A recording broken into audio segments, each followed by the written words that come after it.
Student, welcome to my YouTube channel Hindi English shorthand dictation. इस YouTube channel पर आपको हिंदी और अंग्रेजी दोनों के डिक्टेशन मिलेंगे। अभी आपके लिए हिंदी डिक्टेशन 80 वर्ड पर मिनट रिकॉर्ड किया जा रहा है। जो भी स्टूडेंट चैनल पे नए जुड़ें वो चैनल को सब्सक्राइब करें, शेयर करें और 5 सेकंड बाद आपको डिक्टेशन मिलेगा।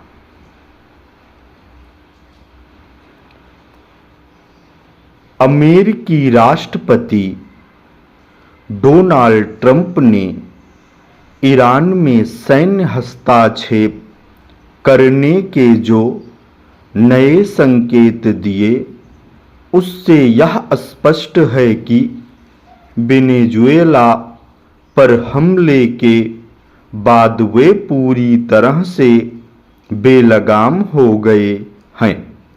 उनका मनमानापन इसलिए बढ़ता चला जा रहा है क्योंकि वेनेजुएला में अमेरिकी सेनाओं के हमले का विश्व समुदाय की ओर से एक सुर में विरोध और प्रतिरोध नहीं हुआ।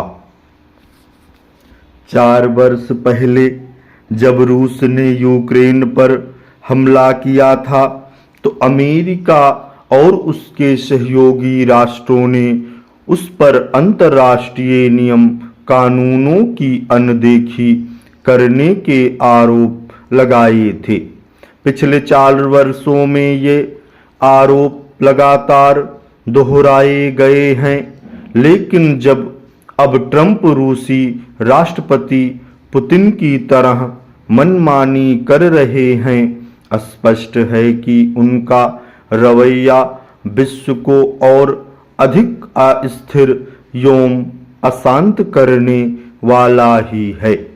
यह सही है कि ईरान की कट्टरपंथी इस्लामी सत्ता के खिलाफ वहां के लोग सड़कों पर हैं और उनके प्रति सख्ती दिखाई जा रही है, लेकिन यह स्थिति अमेरिका अथवा किसी अन्य देश को वहां पर सैन्य हस्तक्षेप करने की अनुमति नहीं देती। यदि ईरान में किसी तरह के हस्तक्षेप की आवश्यकता है तो उसकी पूर्ति संयुक्त राष्ट्र की सहमति से और उसके नेतृत्व में ही होनी चाहिए। इसी के साथ यह भी आवश्यक है कि ईरानी शासक और विशेष रूप से वहां की सत्ता का संचालन कर रहे सर्वोच्च नेता अयातुल्ला खमेनेई यह समझें कि अपने लोगों का दमन करके स्थितियों को नहीं सुधारा जा सकता। ईरान के लोग जिन कारणों से सड़कों पर हैं, उनकी अनदेखी नहीं की जा सकती। वे बढ़ती महंगाई से बुरी तरह त्रस्त हैं। ईरान की आर्थिक स्थिति इसलिए गड़बड़ाई हुई है क्योंकि अमेरिका ने इस आधार पर उस पर कठोर प्रतिबंध लगा रखे हैं कि वह परमाणु हथियार बनाने की चेष्टा कर रहा है। ईरान की ऐसी किसी चेष्टा से इजरायल भी सशंकित है और कुछ महीनों पहले इसी कारण उसने वहां पर हमला भी किया था। इस हमले में अमेरिका ने भी इजरायल का साथ दिया था। एक बार फिर अमेरिका और इजरायल ईरान की घेराबंदी करें तो हैरानी नहीं, लेकिन इससे पश्चिम एशिया की स्थितियां और अधिक बिगड़ेंगी। ईरान अमेरिकी प्रतिबंधों के चलते पहले ही आर्थिक रूप से पस्त है।